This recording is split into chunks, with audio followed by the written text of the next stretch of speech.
I had a mess the other day. Crucible leaked on me. I noticed about 4 or 5 rotors were never accumulating in the crucible. They were coming straight out the slag hole. Now I gotta get this mess unblocked. Let me get a hammer.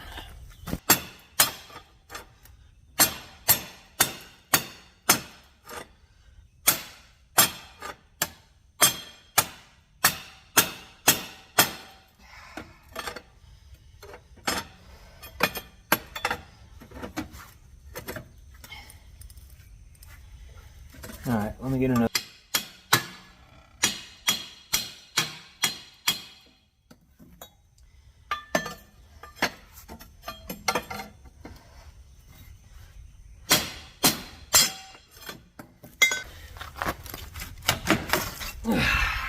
All right, guys, here's your chance to own some Mount Vesuvius.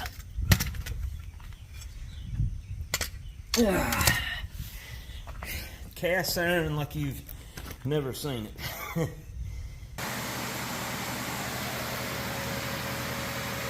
What's up, Jake? Well, let's see how we did.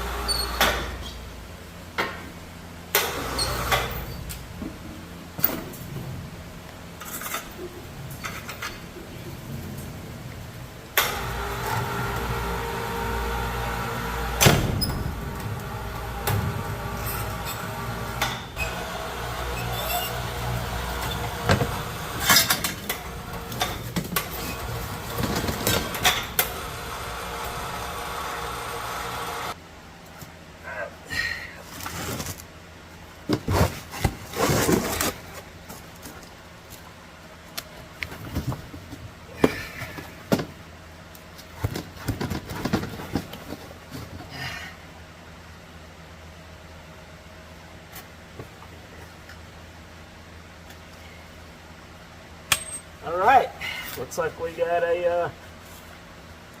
got 2 good castings so far.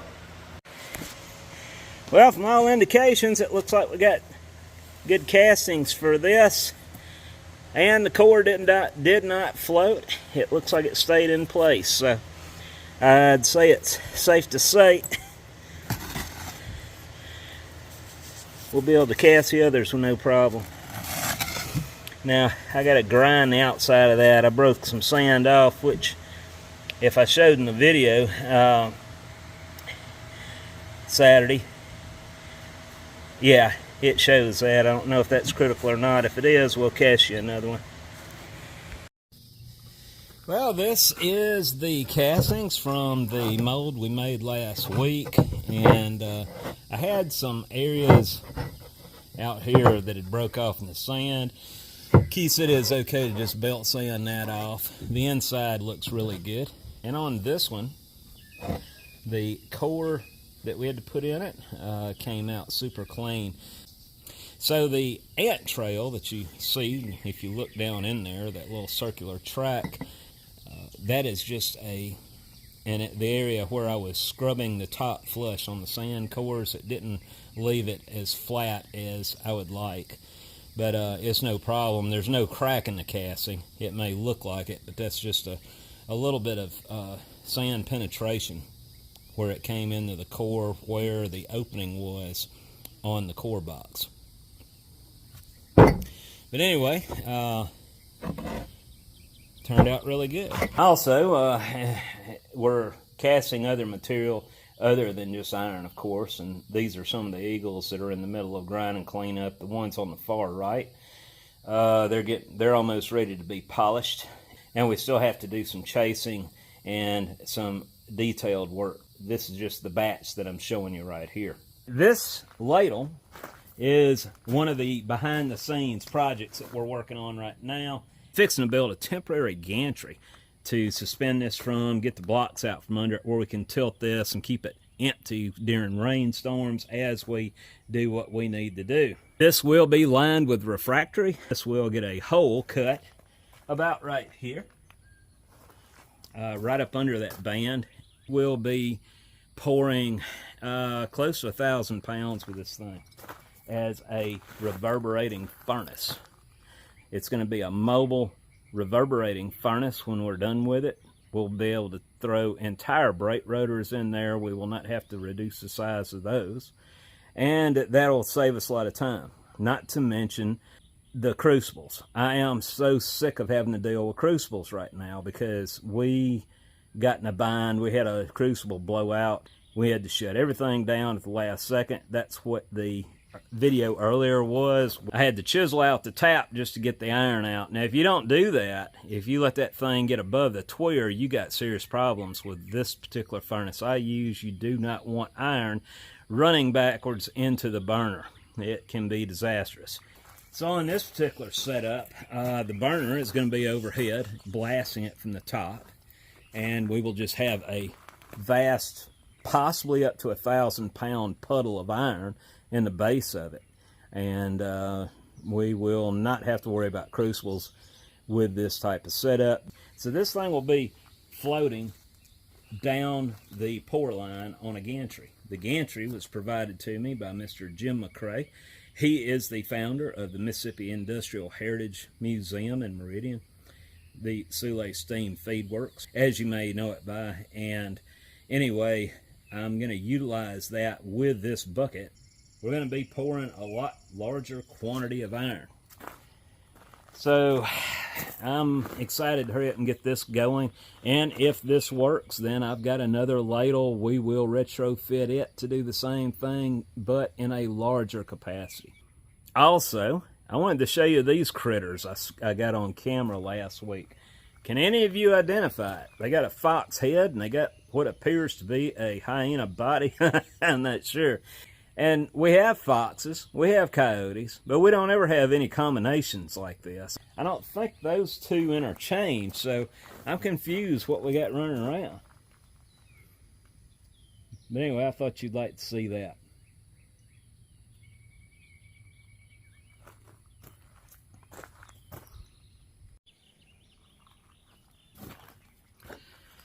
Well, this is going to be a very short video. Because of the weather, we were out of power for over a day. It finally came back on several hours ago, and I was able to finish up some stuff and get it cleaned up prior to putting this video out. I need to hurry up and get some in the bucket. Just hard to find time. As you can see, we got a lot going on. With the power going out and the heat, I don't know if I told you, but Josie and I have went to second shift out here. We shut first shift down. It's just too hot. Learning this new sleep pattern, our new eating schedule, and all this stuff it's taking a while to adjust to it. Now we got a bunch of bronze from the Minnesota Streetcar Museum. We will be doing yet another job with these guys. This is the pattern. This is a bearing half. If I remember right, this is a drive motor bearing half. They will require 4 per motor, I believe. And we're going to be casting as many as we can with the bronze supplied and try to get them several sets. Each set is going to contain 2 halves. One half will have the plug in it right here. And what you're looking at below is just a follow board that'll be removed when you flip it over in the mold. On each set, you're going to have 1 half that's solid, and then you're going to have 1 half where that is taken out, and we will ram up the others like this. They'll have this access passage here. So anyway, that's what this is all about. Now I got to get all this unloaded. That storm we had, man, that thing was, I decided, you know, I'm going to get my camera and hang out here on the porch and record it. It was very intense there at first, and then it finally, by the time the video shows, it was starting to ease down a little bit. But it was still pretty rough for probably about a half hour.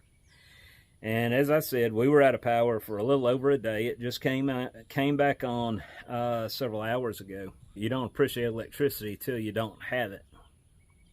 So anyway, guys, I think I'll cut the video here. And I hope that if you're a father, you're having a great Father's Day with your family. And I will See you next week.